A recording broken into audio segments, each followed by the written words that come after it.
नाजरीन, आप देख रहे हैं गुलिस्तान न्यूज़। अभी तक का उर्दू खबरनामा लेकर मैं आपका मेज़बान गौहर कुची आपकी खदमत में हाजिर। तफसीलात से पहले सुर्खियों पर एक नज़र।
और अब पेश हैं खबरों की तफसील। दिल्ली में इंसदाद दहशतगर्दी कमेटी की खुसूसी मीटिंग में वज़ीर ख़ारजा जयशंकर ने कहा कि एशिया और अफ्रीका में दहशतगर्दी का खतरा बढ़ रहा है और फैल भी रहा है। और उन्हें मौजूदा टेक्नोलॉजी के हवाले से बात करते हुए कहा कि निस्बतन कम लागत वाला ऑप्शन होने के नाते रसाई की बढ़ती हुई आसानी के साथ दहशतगर्द ग्रुपों जैसे कि हथियारों और धमाका खेज मवाद की तरसील और टारगेट हमले इस मौसूम मकासद के लिए बगैर पायलट के इन फ़िज़ाई प्लेटफॉर्म्स का गलत इस्तेमाल एक ख़तरा बन गया है। उन्होंने कहा कि दुनिया भर की हुकूमतों के लिए मौजूदा परेशानियों में एक और इजाफा दहशतगर्द ग्रुपों और मुनज़्ज़म मुजरमाना नेटवर्क के ज़रिए बगैर पायलट की फ़िज़ाई निज़ाम का इस्तेमाल है।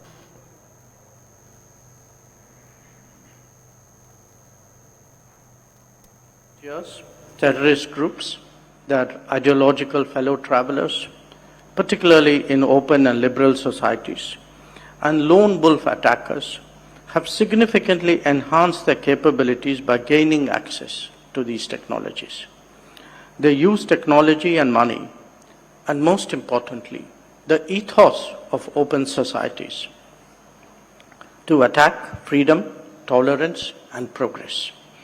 Internet and social media platforms have turned into potent instruments in the toolkit of terrorists and militant groups for spreading propaganda, radicalization, and conspiracy theories aimed at destabilizing societies. Another add-on to the existing worries for governments around the world is the use of unmanned aerial systems by terrorist groups and organized criminal networks. Being a relatively low-cost option with an increasing ease of accessibility, misuse of these unmanned aerial platforms for nefarious purposes by terrorist groups, such as weapons and explosives delivery and targeted attacks, have become an imminent danger. They are therefore a challenge for security agencies worldwide. The possibilities of using weaponized drones for terrorist purposes against strategic infrastructure and commercial assets call for serious attention by member states. Our own experience of the 2008 Mumbai attacks, and you will all recall the briefing yesterday, our experience showed us how a benign technology of Voice over Internet Protocol, VoIP, could be used for organizing and directing such a barbaric terrorist attack from beyond our borders. More recently, these terrorist groups have been using unmanned aerial platforms such as drones and quadcopters for cross-border trafficking of drugs and arms and for carrying out terrorist attacks. And such risks are not limited to India. In Africa, drones have been used by terrorist groups to monitor movements of security forces and even of UN peacekeepers, making them vulnerable. Bihar के औरंगाबाद में gas cylinder फटने से 7 police एहलकारों समेत 50 अफराद झुलस गए हैं। हादसे के बाद इलाके में कोहराम मच गया। तमाम जख्मियों को फौरी तौर पर सदर अस्पताल में दाखिल कराया गया, जहां उनका इलाज जारी है। दरअसल ये वाकया औरंगाबाद के शाहगंज इलाके में पेश आया, जहां खवातीन एक घर में छठ का प्रसाद बना रही थी। तभी सिलेंडर से गैस लीक होने से घर में आग लग गई। आग लगने की इतला मिलते ही मोहल्ले के लोग भी आग बुझाने पहुंच गए। इस दौरान इतलात मिलते ही सिटी थाने की गश्ती टीम भी वहां पर पहुंच गई और पुलिस एहलकारों ने आग बुझाने की कोशिश शुरू कर दी, लेकिन इस दौरान गैस सिलेंडर जोरदार धमाके की आवाज के साथ फट गया, जिसमें 7 पुलिस एहलकारों समेत कुल 50 अफराद उसकी जद में आ गए और झुलस गए, जिन्हें फौरी तौर पर अस्पताल दाखिल किया गया, जिनमें कई की हालत नाजुक बताई जा रही है। घर के मालिक का कहना है कि घर में छठ का त्यौहार मनाने की तैयारी चल रही थी। तमाम घर वाले प्रसाद बनाने में मसरूफ थे, तभी गैस लीक होने लगी और आग लग गई। आग लगने के बाद ही लोग उधर उधर भागने लगे। अहले खाना की चीखो पुकार सुनकर आसपास के लोग भी जमा हो गए। उन्होंने सिटी थाने की पुलिस और फायर ब्रिगेड की टीम को इतला दी। खबर मिलने के बाद ही वो लोग भी मौके पर पहुंच गए। इस दौरान अचानक एलपीजी सिलेंडर फट गया, जिसकी वजह से यह हादसा पेश आया है। सरहदी जिला पुंछ के मंडी में सड़क हादसे में 2 अफराद जख्मी हुए हैं। बताया जा रहा है कि बस को साइड देते हुए ट्रैक्टर खाई में जा गिरा, जिसमें 2 अफराद सवार थे और दोनों अफराद बुरी तरह से जख्मी हो गए। मकामी लोगों फौज की जानिब से रेस्क्यू ऑपरेशन शुरू किया गया और दोनों अफराद को ट्रैक्टर से बाहर निकालकर दोनों जख्मियों को मंडी अस्पताल ले जाया गया, जहां इब्तदाई इलाज मुआवजे के बाद दोनों जख्मियों को मजीद इलाज मुआवजे के लिए पुंछ अस्पताल रेफर किया गया। पड़ी बाजार मंडी इधर उधर जानी सी गड्डी ट्राली तो उधरों आनी सी बस, तो बस सा मोड़ जो पुल जा पे बंदे 2 से वो फिर चाहे CRP ने चाहे आर्मी ने चाहे असी बाद के पहुंचे, असी अस्पताल पहुंचे, फिर लगे कोई टेस्ट में आज एक ट्रैक्टर एक्सीडेंट हुआ है सुबह और उसके जो वहाँ पे ट्रीटमेंट हो सकता था उन्होंने वहाँ पे किया। उसके बाद उन्हें डिस्ट्रिक्ट हॉस्पिटल पुंछ में यहाँ पे लाया गया है। डिस्ट्रिक्ट हॉस्पिटल पुंछ में जो इलाज मुआवजा है उनका चल रहा है। इसमें 2 आदमी जो हैं वो ज़ख्मी हैं, तो फर्दर जो ट्रीटमेंट उनका जो है यहाँ पे चल रहा है। जम्मू कश्मीर के साबिक वजीर और डोगरा स्वाभिमान संगठन पार्टी के सदर चौधरी लाल सिंह को पूछ गांधीनगर इलाके में वाक़ा अपनी सरकारी रिहाइशगाह को 15 नवंबर तक खाली करने के लिए नोटिस जारी कर दिया गया है। इंतजामिया की तरफ से जारी नोटिस में कहा गया है कि कवायद की खिलाफ वर्जी करते हुए सरकारी रिहाइश पर कब्जा कर रखा है। वो अपनी पार्टी का दफ्तर भी सरकारी बंगले से चला रहे हैं। इससे अब तक 2 बार बेदखली की नोटिस भेजे गए हैं, लेकिन इसने अब तक उनकी तामील नहीं की है। ताज़ा तरीन बेदखली नोटिस में महकमे ने साबिक वजीर को बताया कि वो बेदखली के आखिरी नोटिस पर उनके जवाब से मुतमईन नहीं है और इसलिए उन्हें 15 नवंबर तक सरकारी बंगला खाली करना होगा। मुतलका महकमा का कहना है कि लाल सिंह जब वो वजीर थे तो सरकारी बंगला अलाट किया गया, लेकिन चूंकि अब वो मुंतखब अवामी नुमाइंदे नहीं थे, इसलिए उन्हें सरकारी रिहाइश खाली करने के लिए कहा गया है। उधर चौधरी लाल सिंह का कहना है कि उन्होंने 30 अक्टूबर तक अपने तमाम किराए अदा कर दिए हैं। इसे गैर मजाज कब्जे कैसे कहा जा सकता है, जबकि उन्होंने तमाम वाजबात अदा कर दिए हैं और इसकी रसीदें उनके पास है। याद रहे कि लाल सिंह को बेदखली का नोटिस जारी होने से कबल PDP सदर महबूबा मुफ्ती को भी इस तरह का नोटिस मिला है और उन्हें भी श्रीनगर में फेयरव्यू सरकारी रिहाइश 15 नवंबर तक खाली करने को कहा गया है। डेमोक्रेटिक आज़ाद पार्टी की जानिब से उड़ी के नागनगिरी और मंजगाम इलाके में पार्टी कन्वेंशन मुनक्कद हुआ है, जिसमें पार्टी के लीडर ताज महदीन के साथ साथ दीगर लीडरान और कारकुनान की एक बड़ी तादाद ने शिरकत की। इस मौके पर पार्टी वर्करों पर जोर दिया गया है कि वो पार्टी को मजीद मजबूत बनाने के लिए ज़मीनी सतह पर काम करे और आने वाले असम्बली इंतखाबात में पार्टी की जीत को यकीनी बनाए।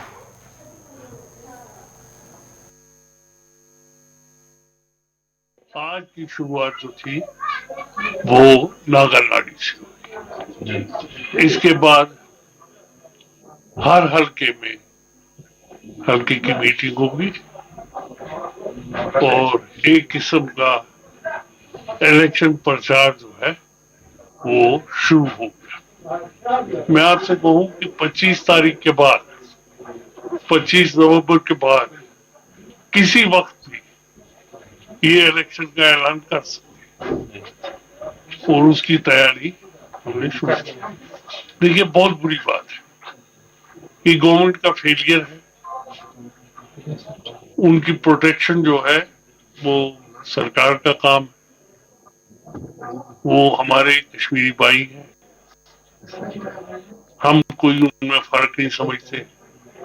जो लोग भी कर रहे हैं वो कश्मीर दुश्मन भी है और मुल्क दुश्मन भी। ये काम निहायत ही घटिया काम, जो भी कर रहे हैं गलत कर रहे हैं, उनको बाज आना चाहिए। और गवर्नमेंट ऑफ इंडिया को चाहिए कि इनकी मुकम्मल हिफाजत और इनको गेटों में मत रखो। उन अनासर को खत्म करो जो इनको नुकसान पहुंचाते हैं। इन बेचारों को घर से दर बदर मत।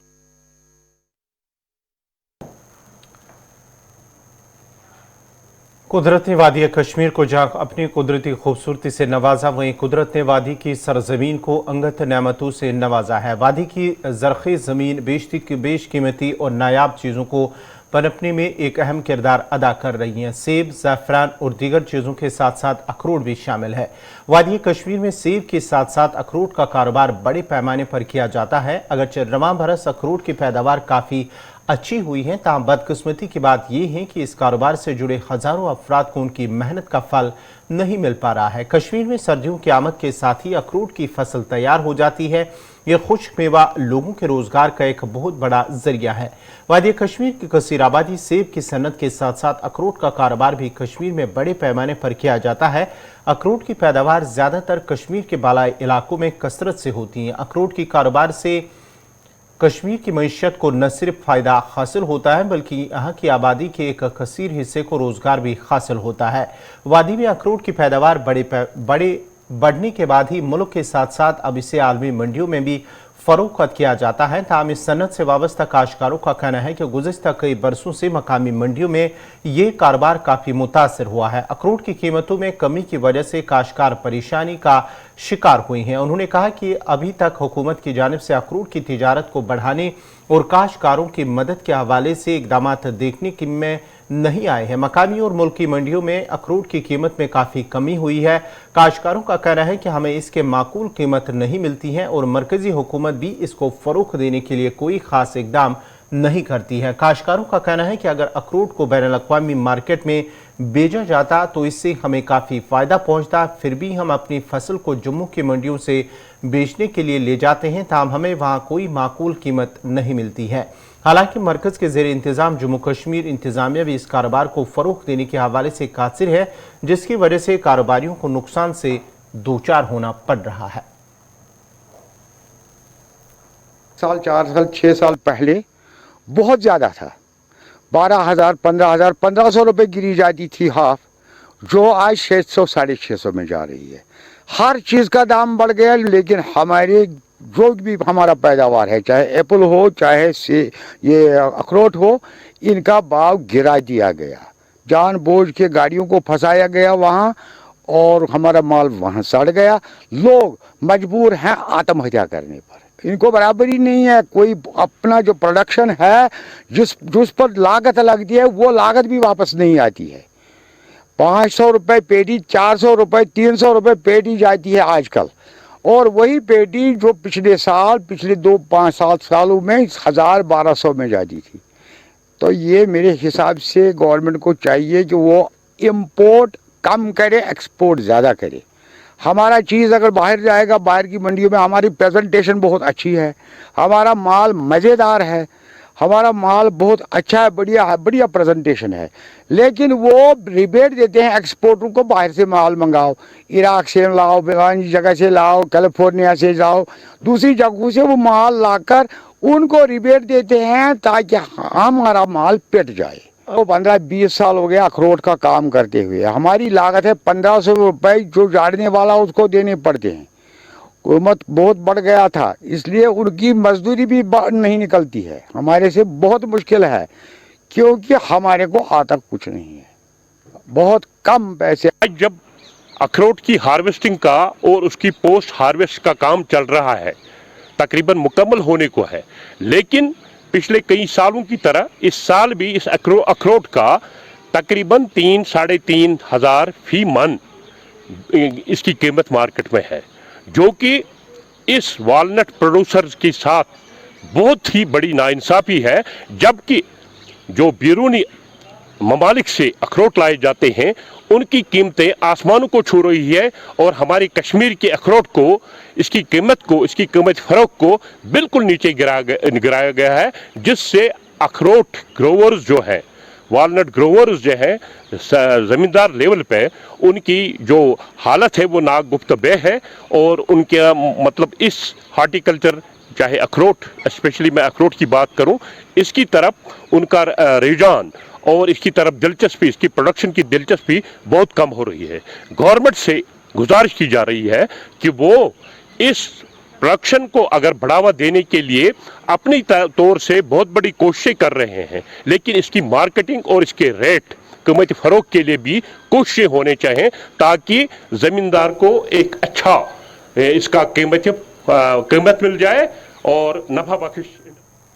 शुमाली कश्मीर कुपवारा के टीटवाल और दीगर इलाकों में मोबाइल नेटवर्क न होने की वजह से जहां आम लोगों को परेशानियों का सामना करना पड़ रहा है, वहीं पर तलबा को भी मुश्किलात पेश आ रहे हैं। टीटवाल और दीगर मुल्क का इलाके नेटवर्क से महरूम है, जिसके नतीजे में वह आम लोगों को शदीद परेशानियों का सामना करना पड़ रहा है। मकामी लोगों का कहना है कि अगर किसी को फ़ोन करना होता है तो उसके लिए उन्हें नज़दीकी इलाकों में जाना पड़ता है, जबकि एक टावर नस्ब करने के बावजूद भी इसे अभी तक इस्तेमाल में नहीं लाया गया। उन लोगों ने कहा कि इस सिलसिले में कई बार मुतल्लिका हुकाम से भी अपील की गई, ताहम उन्होंने कोई भी कदम नहीं उठाया है। मकामी लोगों ने अब इस ज़िम्मन में ज़िला इंतज़ामिया के अफसरान से अपील की है कि वो इस इलाके की तरफ तवज्जो दे, ताकि मोबाइल नेटवर्क के साथ साथ जो लोगों की मुश्किलात हैं वो दूर हो सके।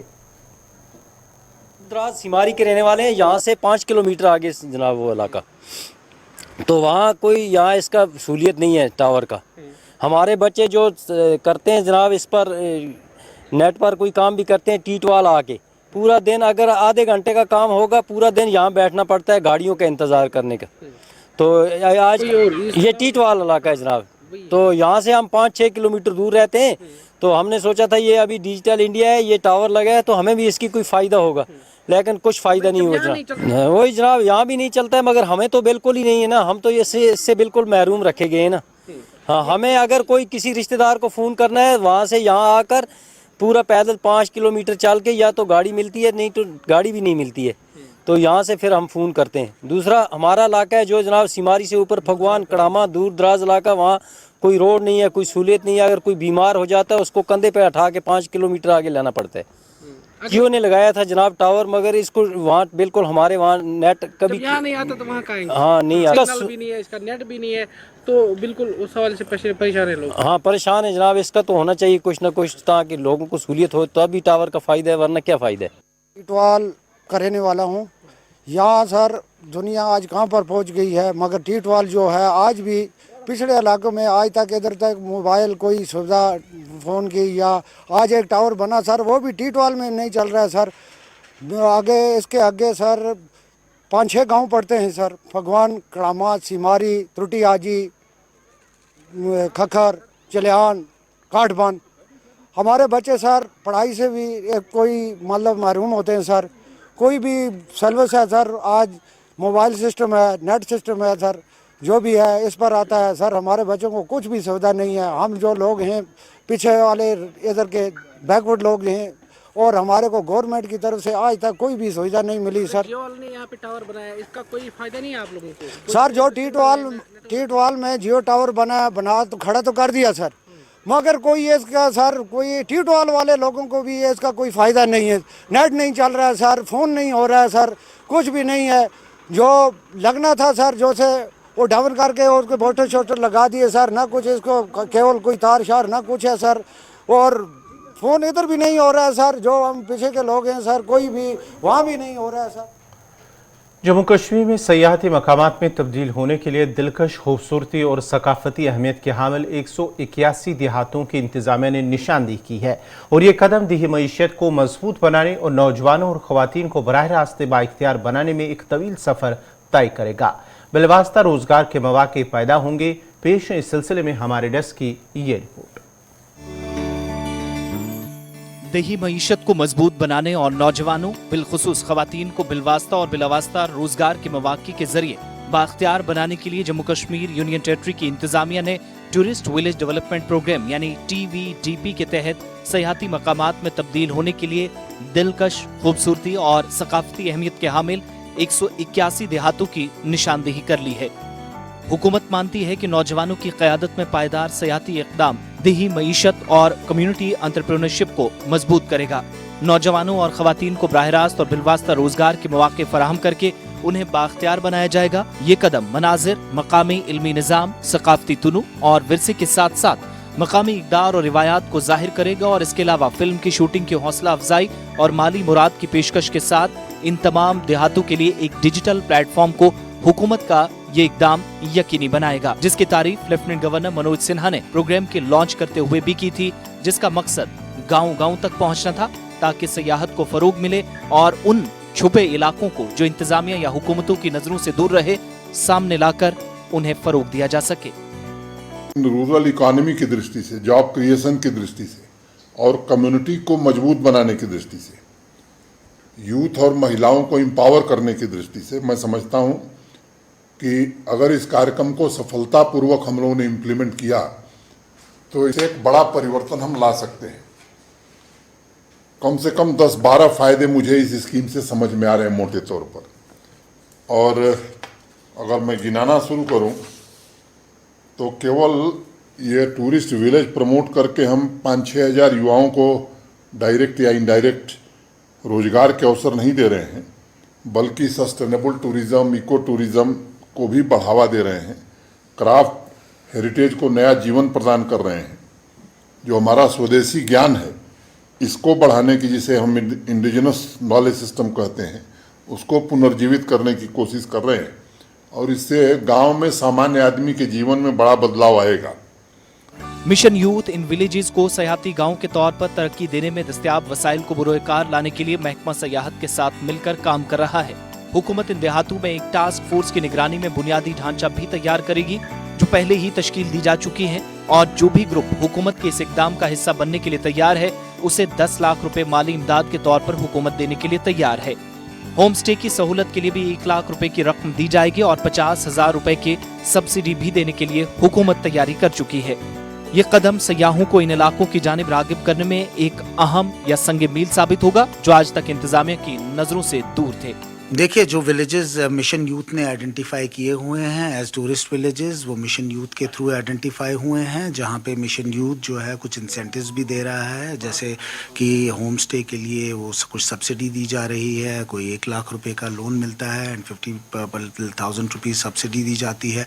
सिमिलरली अगर कोई एक जॉइंट वेंचर करें कुछ यूथ मिल के तो 10 लाख रुपए तक का लोन और उस पर 50% जो है सब्सिडी दी जाती है।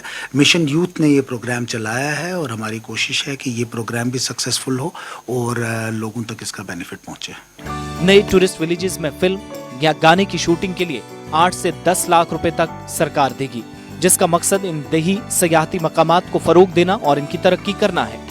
मकामी रजिस्टर्ड फनकारों को तरजीह दी जाएगी जो शनाख्तशुदा देहात में शूटिंग के लिए इमदाद फराहम करने में काफी तजर्बा रखते हों और माहिर हैं।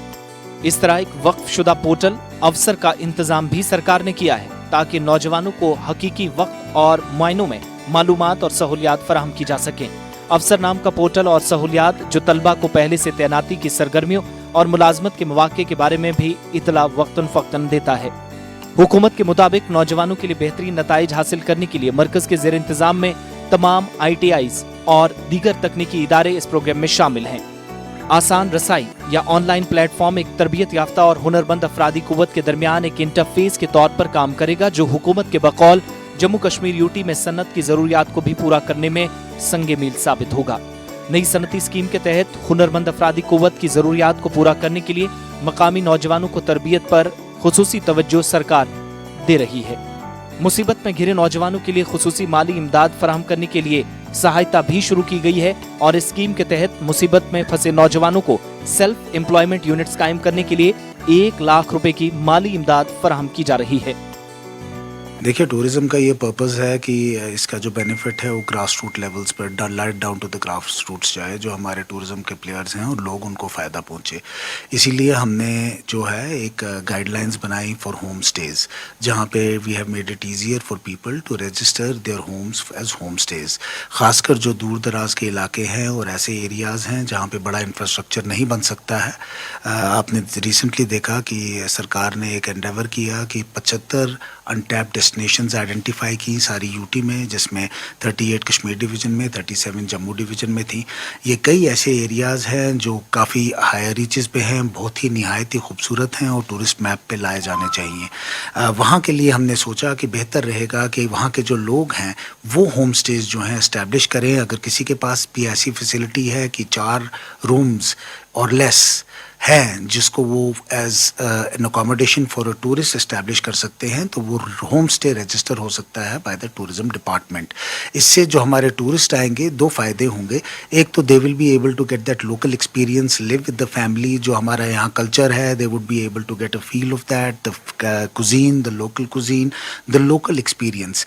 और हमारा जो एक एफर्ट है कि हम एक्सपीरियंशियल टूरिज्म पे फोकस करें, उसमें हमें बहुत फ़ायदा मिलेगा। और ख़ासकर सबसे बड़ी बात यह है कि इसका बेनिफिट जो है it will go right down to the grass roots level, लोगों तक इसका फ़ायदा मिलेगा। और हमारी ये कोशिश रही है, आपने देखा है रिसेंटली एलजीज़ एडमिनिस्ट्रेशन ने कई ऐसे कदम उठाए और एंडेवर किया कि जो भी चीज़ हो उसका फ़ायदा हमारे लोगों तक पहुँचे, हमारी इकॉनमी तक पहुँचे। और जो ख़ासकर हमारे यूथ हैं, जो अनएम्प्लॉयड यूथ हैं या ऐसे यूथ हैं जो इसमें काम करना चाहते हैं, वो इसमें एंगेज हो सकें और वो भी अपने लिए, उनके लिए भी कमाई का एक ज़रिया बने। दांतों के पेशेवर अफराद के लिए मखसूस शोबे की स्कीम के तहत दांतों के डॉक्टर्स यानी डेंटल क्लिनिक्स कायम करने के लिए ऐसे नौजवानों को जो अपनी मर्जी के मुताबिक काम करना चाहते हैं, उन्हें मदद सरकार की जानिब से दी जाएगी। इस स्कीम के तहत उनके वेंचर को कायम करने के लिए 8 लाख तक की रकम बतौर माली इमदाद फराहम की जाती है। एक और स्कीम राइट टुगेदर भी हुकूमत के मंसूबे का हिस्सा है, जो कम्युनिटी की बुनियाद पर एंटरप्रेन्योरशिप को बेहतर तरीके से फरोग देगी ताकि मुलाजमत और आमदनी दोनों पैदा हों। जम्मू कश्मीर में नए दौर के नौजवान कारोबारियों में समाजी खिदमात के जज्बे को आसानी से इस स्कीम से फरोग दिया जा सकता है। इसके लिए हुकूमत हर मुमकिन इक़दामात उठा रही है। स्कीम के तहत अहल नौजवानों के ग्रुपों को 20 लाख रुपए तक की माली इमदाद फराहम की जाती है, जिसमें कम से कम 2.5 लाख रुपए या प्रोजेक्ट लागत का 10% और बैंक की तरफ से 17.50 लाख रुपए तक के कर्ज फराहम किए जाते हैं। इन तमाम इक़दामात के साथ हुकूमत ने नौजवानों की दिलचस्पी और बाख्तियार बनाने की अव्वलीन तरजीह देने की कोशिश की है। जम्मू कश्मीर हुकूमत आइंदा 5 वर्षों के अंदर जम्मू कश्मीर के तमाम नौजवान आबादी तक पहुँचने का मंसूबा बना रही है, जिसके तहत इक्तिसादी सरगर्मियाँ भी अंजाम दी जा सकेंगी और नौजवानों को भी इस अहम अमल के लिए मुतहरिक बनाया जाएगा। नाजरीन, इसी के साथ ही उर्दू खबरनामा इख्तिताम पज़ीर हुआ चाहता है। अपने मेज़बान गौहर कुची को इजाज़त दीजिए। अल्लाह हाफ़िज़।